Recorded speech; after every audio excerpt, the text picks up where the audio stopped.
नमस्कार, स्वागत है आपका भारत एक्सप्रेस में। मैं हूं आपके साथ आरती पाठक। लोकसभा चुनाव 2024 की पहली फेज की वोटिंग शुरू होने से पहले सियासी बयानबाजी तेज हो गई है। पश्चिम बंगाल में बीजेपी और तृणमूल कांग्रेस के बीच जमकर बयानबाजी चल रही है।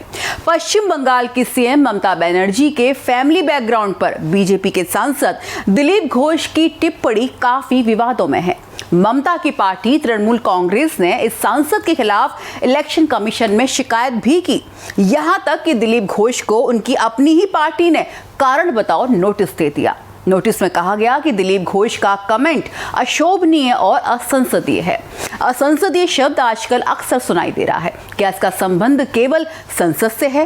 क्या है वे शब्द जिन्हें इस श्रेणी में रखा जाता है? इसी पर देखिए हमारी खास पेशकश, शब्दों का चुनाव।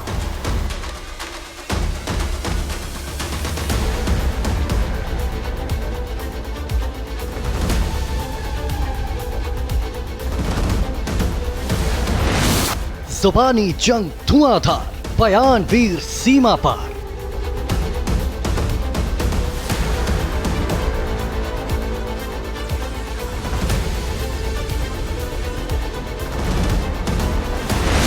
आरोपों के तीर, कितने बयान वीर।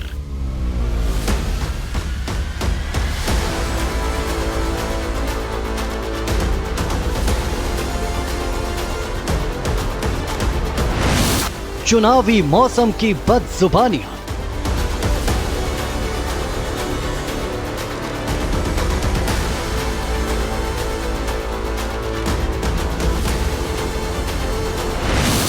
जहरीले बोलों की कहानियां,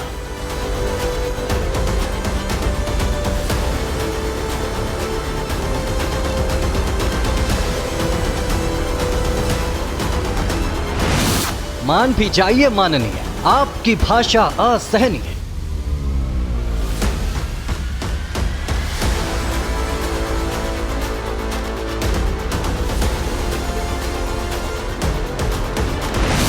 नहीं होगा बर्दाश्त, देना तो होगा हिसाब।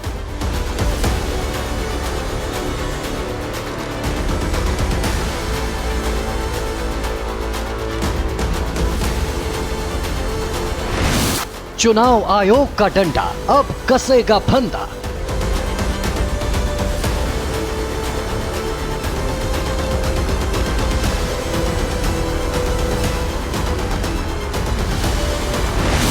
बढ़ बोले दिलीप घोष, बयान पर रोष। बीजेपी नेता दिलीप घोष ने पश्चिम बंगाल की मुख्यमंत्री ममता बनर्जी पर विवादित बयान दे डाला। इस पर बीजेपी ने उन्हें उनके असंसदीय शब्द के इस्तेमाल को लेकर नोटिस दे दिया है। कुछ खास तरह के शब्द या अशोभनीय बातें संसद की बोलचाल में स्वीकार नहीं की जाती और ना ही लीडर ऐसी बातें पब्लिक फोरम में बोल सकते हैं। असंसदीय शब्दों पर एक बुकलेट भी है जिसमें लगातार नए शब्द जोड़ रहे हैं। क्या है वो शब्द जो नहीं बोल सकते नेता?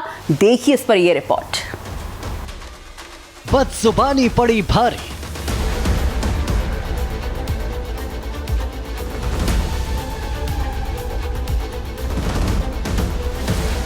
लोकसभा चुनाव 2024 के पहले फेज की वोटिंग शुरू होने से पहले सियासी बयानबाजी तेज हो चली है।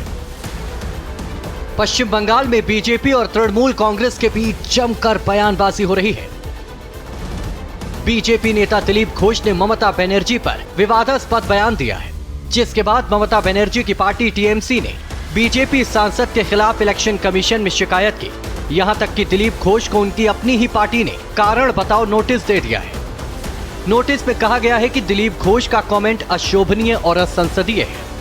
वहीं चुनाव आयोग ने भी दिलीप घोष को नोटिस भेजा है। घोष ने आखिर क्या कहा था? बीजेपी नेता दिलीप घोष ने ममता बनर्जी पर विवादास्पद बयान देते हुए कहा था कि वो खुद को कभी गोवा की बेटी बताती हैं, तो कभी त्रिपुरा की बेटी। वो ये बताएं कि उनके असली पिता आखिर हैं कौन। किसी की भी बेटी होना ठीक नहीं है। दिलीप घोष के इस बयान को टीएमसी ने नारी अस्मिता से जोड़ दिया है और पार्टी ने चुनाव आयोग जाकर इसकी शिकायत की।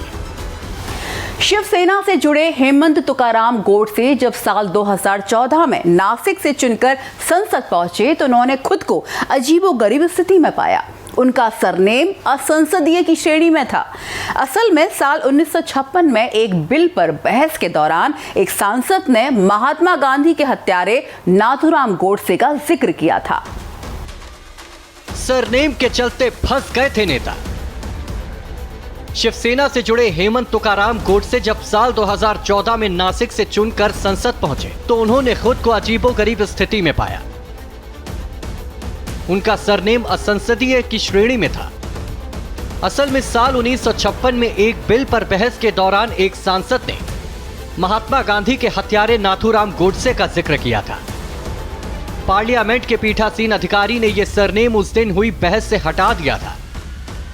साथ ही इस टाइटल को असंसदीय शब्दों की लिस्ट में डाल दिया। किसी की डिग्निटी या भावनाएं आहत ना हो। हेमंत तुकाराम गोडसे के आने के बाद भी राज्यसभा के पीठासीन अधिकारी ने सदन की कार्यवाही से गोडसे शब्द हटा दिया। इसके बाद सांसद ने दोनों सदनों को चिट्ठी लिखी जिसपे अपने सरनेम को असंसदीय शब्दों की लिस्ट से हटाने का आग्रह था, जिसे मान भी लिया गया। यह तो हुई एक घटना, लेकिन संसद में बहुत से ऐसे शब्द या बातें हैं जिन्हें बोलना वर्जित है। सांसदों के पास फ्रीडम ऑफ स्पीच तो है, पर उतनी ही है जिनसे किसी की डिग्निटी या भावनाएं आहत ना हो। शब्दों के साथ कहावतें, मुहावरे भी शामिल। संसद में रोज सदन की कार्यवाही रिकॉर्ड होती है। पीठासीन अधिकारी के पास यह अधिकार है कि वो इसमें से असंसदीय बातें या शब्द हटा दें। सांसद खुद भी ऐसे शब्दों को हटाने को कह सकते हैं। ये शब्द हिंदी, अंग्रेजी या किसी भी भाषा के हो सकते हैं। इनमें वो कहावतें, मुहावरे भी शामिल हैं जो किसी को चोट पहुंचाते हो या किसी खास कल्चर में जिनको खराब माना जाता हो। अगर आजाद भारत के संदर्भ की बात करें तो यह सिलसिला साल 1954 से ही चला आ रहा है। लोकसभा सचिवालय ने 1999 में एक बुकलेट निकाली थी जिसमें वाक्यांशों और शब्दों की ऐसी सूची दी गई थी। इस सूची में इस तरह के शब्दों की संख्या हजारों में थी। बाद में वर्ष 2004 में इसका नया संस्करण आया जो कि करीब 900 पेजों का था। और वहीं अगर सदन का कोई सदस्य इस तरह के प्रतिबंधित शब्दों का इस्तेमाल करता है और लोकसभा के स्पीकर को लगता है कि किसी सांसद द्वारा इस्तेमाल किए गए इस तरह के शब्द अपमानजनक, असंसदीय और अशोभनीय हैं, तो लोकसभा में कामकाज की प्रक्रिया एवं आचार के नियम 380 के तहत उनके पास इसे सदन की कार्रवाई से हटाने का आदेश देने का अधिकार है। इसका मतलब है कि इन शब्दों को लिखित रिकॉर्ड में नहीं रखा जाएगा। साल 1999 में निकली थी पहली लिस्ट। लोकसभा सचिवालय ने इसे लेकर एक बुकलेट निकाली जिसका टाइटल है अनपार्लियामेंट्री एक्सप्रेशंस। पहली बार इसे साल 1999 में छापा गया था। इसमें पुरानी बहसों को संदर्भ के तौर पर लिया गया। यह एक तरह की नियमावली है जो हर एक सांसद को पता होनी चाहिए। असंसदीय शब्दों की लिस्ट 2 हिस्सों में बटी हुई है। पहले पार्ट में अंग्रेजी के शब्द हैं, जबकि दूसरे में हिंदी के। बाकी भाषाओं के शब्दों, एक्सप्रेशन का जिक्र भी अंग्रेजी में है। ये हैं हिंदी के कुछ शब्द: जुमलाजीवी, बाल बुद्धि, कोविड स्प्रेडर, शर्मना, धोखा, चमचागिरी, स्पून गेट, तानाशाह, शकुनी, अनपढ़, अनर्गल, अहंकार, औकात जैसे कई शब्द हैं जो लोकसभा और राज्यसभा दोनों ही जगहों पर बहस में नहीं बोले जा सकते। नाटकबाजी, झूठा, धोखा, उचक्का, नस्ल भेदी जैसे वर्ड्स भी इसी श्रेणी में रखे गए हैं। इन वाक्यों का प्रयोग भी मना। फ्रेज की बात करें तो काला दिन, उल्टा चोर कोतवाल को डांटे, बहरी सरकार, तलवे चाटना, कांव कांव करना, कई घाट का पानी पीना, घड़ियाली आंसू, गुंडों की सरकार, घास छीलना, घिघी बंदरा, चोर चोर मौसेरे भाई, छाती कूटना, ठेंगा दिखाना, ढिंढोरा पीटना और झूठ का पुलिंदा जैसी बातें नहीं कही जा सकती। अंग्रेजी के एक्सप्रेशन भी है शामिल। You have double standards, you have to be fair, don't try to gag my mouth, beaten with shoes, bloodshed, bloody, bloody oath, corrupt, cruel, deceived, dog, drama, mislead, ये सारे शब्द अल्फाबेट में अरेंज किए हुए हैं, मतलब ए से लेकर जेड तक। साथ ही शब्द के बगल में यह भी लिखा हुआ है कि वो कब और कहां किस दौरान बोला गया था। विदेशी संसदों में बोले गए शब्द भी इसका हिस्सा है। किसी भी सांसद के खिलाफ संसद में बोले गए शब्द या उनके द्वारा दिए गए विचार के खिलाफ अदालत का दरवाजा खटखटाया नहीं जा सकता। हालांकि असंसदीय शब्दों की सूची ही वो माध्यम है जिससे इस बात का एहसास दिलाया जाता है कि सांसदों के पास सदन में भी अभिव्यक्ति की आजादी की असीमित स्वतंत्रता नहीं है। कैसे तैयार होती है ये लिस्ट? अगर कोई सदस्य ऐसा शब्द बोले जो किसी को परेशान करे या सदन की मर्यादा को तोड़ता हो, तो रिपोर्टिंग सेक्शन उसे पीठासीन अधिकारी या स्पीकर को भेजता है। साथ में पूरा संदर्भ रखते हुए उस शब्द को हटाने का आग्रह भी किया जाता है। लोकसभा में प्रक्रिया और कार्य संचालन नियम 380 के तहत स्पीकर के पास ऐसे शब्द हटाने का अधिकार है। स्पीकर के शब्द हटाने पर सहमति के बाद रिपोर्टिंग सेक्शन उस शब्द को सदन की कार्यवाही के रिकॉर्ड से भी हटा देता है। सेशन खत्म होने के बाद हटाए गए एक्सप्रेशंस की लिस्ट उसकी वजहों के साथ स्पीकर के दफ्तर, एडिटोरियल सर्विस सेक्शन और संसद टीवी में भेजी जाती है। यहां पर साथ में एक फुटनोट भी भेजा जाता है कि इसे स्पीकर ने खुद हटाया है। एडिटोरियल सर्विस सेक्शन ऐसे शब्दों की लिस्ट तैयार करता है और उसे लोकसभा और राज्यसभा में भेजता है ताकि पुरानी लिस्ट अपडेट हो पाए। हर देश की संसद में कई शब्दों या कहावतों, मुहावरों को अशोभनीय या असंसदीय माना गया है। इन्हें सदन की बोलचाल की भाषा से दूर रखा जाता है। समय समय पर नेताओं को इस बारे में चेतावनी भी मिलती रहती है। संविधान के आर्टिकल 105(2) के मुताबिक इसको लेकर कोर्ट में मुकदमा नहीं चलता। मेंबर ऑफ पार्लियामेंट को केवल उसकी पार्टी या विपक्षी पार्टी लताड़ लगा सकती है। कारण बताओ नोटिस भी दिया जा सकता है। उचित वजह न दिखने पर पार्टी संबंधित नेता पर कार्रवाई कर सकती है। फिलहाल टीएमसी ने चुनाव आयोग से भी दिलीप घोष की शिकायत की है। इस पर आयोग भी कोई फैसला ले सकता है। हालांकि चुनाव के मौसम या बेमौसम भी अक्सर ऐसे शब्द कहे जाते रहे हैं जिन पर कोई सख्त या मिसाल माने जाने लायक एक्शन दिखाई नहीं दिया है। दूसरे देशों में भी ऐसे नियम, ऐसा नहीं है कि सिर्फ भारत में ही इस तरह की पाबंदी है। ब्रिटिश हाउस ऑफ कॉमन्स में भी असंसदीय भाषा पर इस तरह की पाबंदी है। किसी सदस्य के झूठ बोलने के साथ साथ घिनौना और कायर जैसे शब्दों को वहां असंसदीय माना जाता है।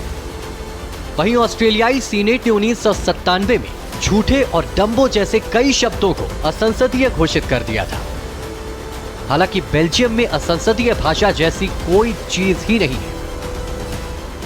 न्यूजीलैंड में कोमो शब्द असंसदीय। एक सांसद को संसद के अंदर कुछ भी कहने की अनुमति है, लेकिन यह विशेषाधिकार उन्हें सदन के बाहर मौजूद नहीं है। अगर सदन से बाहर बोले गए किसी शब्द के खिलाफ सदन में बहुमत मिल जाए तो ऐसे सांसद के खिलाफ अभियोजन संभव हो सकता है। इसके अलावा न्यूजीलैंड में कम्युनिस्टों के लिए इस्तेमाल होने वाले शब्द कोमो को असंसदीय माना जाता है, जबकि कनाडा की सूची इन सबसे बड़ी है। पीठासीन अधिकारी का अंतिम फैसला। इन असंसदीय शब्दों की सूची में कई ऐसे शब्द होते हैं जो राज्य की विधानसभाओं और दूसरे शब्दों के विधान मंडलों में असंसदीय शब्दों की सूची में पहले से शामिल है। सदन में की गई टिप्पणियों के संदर्भ में अंतिम फैसला पीठासीन अधिकारी का ही होता है।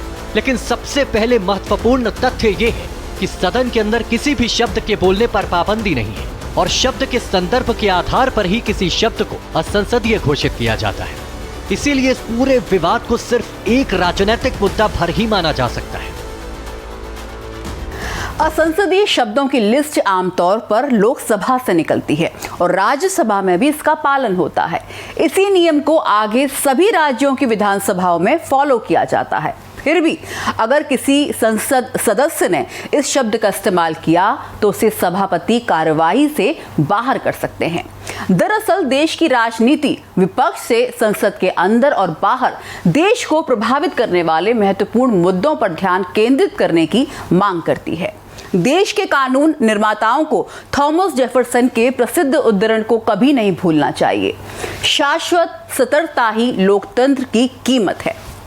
आज के लिए मेरे साथ फिलहाल इतना ही, लेकिन आप लगातार देखते रहिए भारत एक्सप्रेस। नमस्कार।